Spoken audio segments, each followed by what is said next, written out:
Employees उनका wait कर रहे होते हैं। फिर हम जैक को देखते हैं जो चुटकी का हाथ पकड़कर अंदर आता है। फिर वो चुटकी का सबसे इंट्रोड्यूस करवाता है, ये बताते हुए कि ये अब उसकी वाइफ है। वो सबको बताता है कि वो अपनी शादी की इस खुशी में सब एम्प्लॉयज़ को बोनस दे रहा है। बोनस का सुनकर सब एम्प्लॉयज़ खुश हो जाते हैं और सब एम्प्लॉयज़ तालियां बजाते हैं। यहाँ हम चुटकी को देखते हैं जो नर्वस हो रही होती है। सब एम्प्लॉयज़ इस तरह से अच्छा बिहेव करते हैं कि चुटकी नॉर्मल फील करती है। जैक चुटकी से कहता है कि मैं तुम्हें अपना ऑफिस दिखाता हूँ जहाँ पर मैं काम करता हूँ। फिर जैक चुटकी को अपने ऑफिस में ले जाता है। चुटकी ऑफिस में काम कर रही होती है। वहाँ पर जैक का असिस्टेंट काम में चुटकी की मदद कर रहा होता है। वहाँ पर जैक आ जाता है। उन दोनों को साथ में देखकर थोड़ा जेलस फील करता है। चुटकी ऑफिस में काम कर रही होती है। वहाँ पर जैक का असिस्टेंट काम में चुटकी की मदद कर रहा होता है। वहाँ पर जैक आ जाता है। उन दोनों को साथ में देख जैक थोड़ा जेलस फील करता है। वहाँ चुटकी पढ़ रही होती है, उसे डिस्टर्ब नहीं करता। जैक चुटकी से कहता है कि उसकी मीटिंग कैसी है। चुटकी कहती है कि बहुत अच्छी। चुटकी से कहता है कि मेरा असिस्टेंट तुम्हारी अच्छी तरह से मदद कर रहा था या नहीं। चुटकी कहती है कि तुम मुझसे जेलस हो रहे हो। जैक कहता है कि तुम बहुत खूबसूरत हो, कोई भी जेलस होगा। जैक उसकी गाल पे किस कर देता है। चुटकी थोड़ा दूर हो जाती है। जैक उसे अपनी तरफ खींचकर किस कर लेते हैं उसके होंठों पर। अगले सीन में हम चुटकी को उसकी दोस्त के साथ देखते हैं जो अपनी दोस्त को अपनी सारी बात बता रही होती है कि कैसे उस रात उसके घर वालों ने उसे घर से निकाल दिया था। अब वो एक स्ट्रेंजर के साथ रह रही है और अब उसने उससे शादी भी कर ली है। उसकी दोस्त हैरान हो जाती है। चुटकी उससे कहती है कि वो बहुत ही अच्छा इंसान है। फिर वो अपनी दोस्त को शॉपिंग के लिए मॉल ले जाती है। उसकी दोस्त उसे तसल्ली देती है और वो मॉल चले जाते हैं। वो वहाँ पर जिया को देखते हैं जो वहाँ पे शॉपिंग करने के लिए आई होती है। जिया को वहाँ पर एक रिंग पसंद आती है जो बहुत ही महंगी होती है। अपनी इज्जत बचाने के लिए वो रिंग खरीद लेती है। फिर वो वर्कर से कहती है कि तुम चुटकी को मुझसे ज़्यादा महंगी प्रोडक्ट्स दिखाना। वर्कर कहती है ठीक है, पहले मैं आपकी बिलिंग कर लेती हूँ, उसके बाद मैं देख लूँगी कि मुझे क्या करना है। फिर जिया अपना कार्ड दे देती है और वर्कर कार्ड से पैसे निकाल लेती है। जिया चुटकी से कहती है कि तुम लोगों ने क्या लेना है, शायद तुम लोगों ने ब्रोकन ज्वेलरी ही लेनी होगी।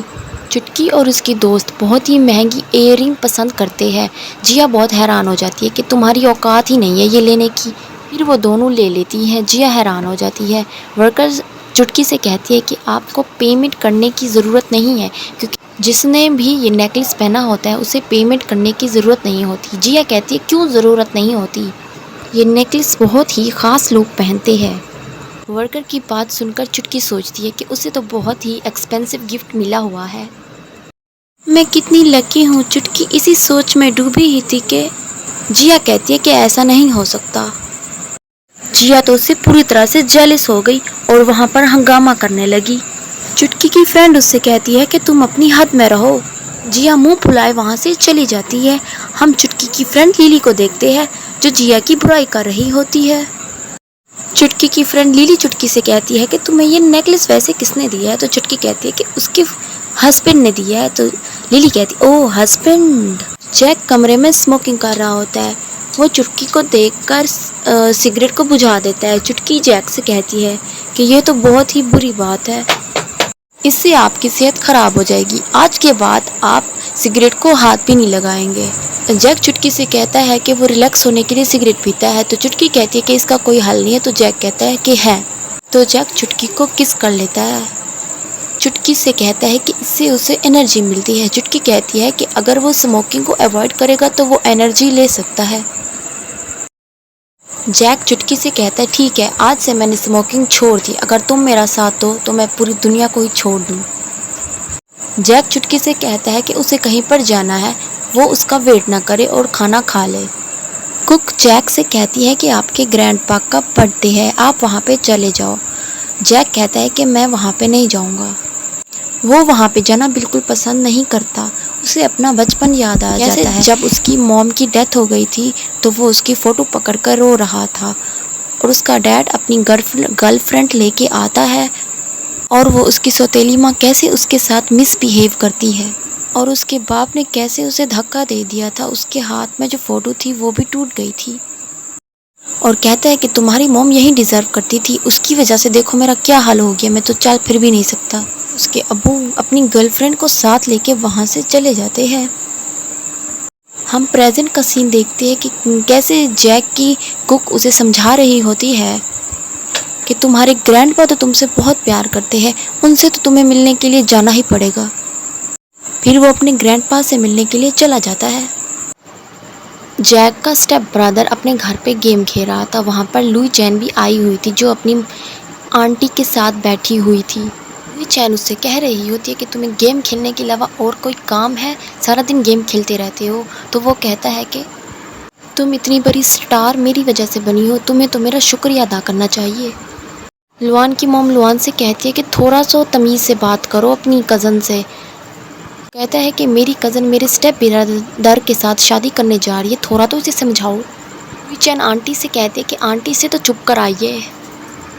लुई चैन जैक से बात करने के लिए जाती है तो उसकी स्टेप मदर उसे रोक लेती है और उससे कहती है कि थोड़ा तो सब्र करो, अभी तो गेम शुरू हुई है। जैक अपने ग्रैंडपा से मिलने आता है। ग्रैंडपा बहुत खुश हो जाते हैं। जैक ग्रैंडपा से कहता है कि आप इस उम्र में भी बहुत हेल्थी और स्ट्रॉन्ग हो। ग्रैंडपा काफ़ी खुश हो जाते हैं। ग्रैंडपा जैक से कहते हैं कि चलो मैं तुम्हें अपने दोस्तों से मिलाता हूँ, तुम उन्हें हेलो विश करना। ये बात जैक के फादर को बिल्कुल अच्छी नहीं लगती और वो अपने हाथ में रखे हुए कप को तोड़ देता है। वो जैक से कहता है कि तुम्हें नहीं लगता तुम इतने एरोगेंट हो गए हो, तुमने इतनी ज़्यादा भी सक्सेस अचीव नहीं कर ली है। जैक तो अपने फादर को बिल्कुल इग्नोर कर देता है। वो अपने ग्रैंडपा से कहता है कि आप चलिए मैं आता हूँ। जैक का फादर कहता है कि तुम एक रिबिलियन सन हो, तुम्हें तो अपनी मॉम के साथ ही इस दुनिया से चले जाना चाहिए था। जैक के फादर तो काफ़ी गुस्सा हो रहे थे। वहाँ पे उसकी स्टेप मदर आ जाती है जो उससे कहती है कि वो अपना थोड़ा तो ध्यान करें, डॉक्टर ने उन्हें आराम करने का कहा है। जब उसकी स्टेप मदर बात कर रही तो जैक उससे कहता है कि आप ना बोलें बीच में, वो अपने बाप से बात कर रहा है। तो वो कहती है कि आज तुम्हारे ग्रैंडपा का बर्थडे है, मैं नहीं चाहती कि यहाँ पे कोई सीन क्रिएट हो जाए। तुम्हारे पापा इसलिए गुस्सा रहते हैं क्योंकि उस एक्सीडेंट में उनके पैर चले गए थे। जैक अपने डैड की तरफ देखते हुए कहता है कि उसे तो अपने टूटी हुई टांगों पे शर्म आती है। उसे ये बात बर्दाश्त नहीं होती। वो साइड में रखे हुए कुशन उसके ऊपर फेंकने लग जाता है। जैक उससे कोई बात नहीं करता और चुपचाप वहाँ से चला। हम ग्रैंडपा को देखते हैं जहाँ पर मेड उसे बता रही थी कि आपके लिए गुड न्यूज़ है, आपके पोते ने शादी कर ली है।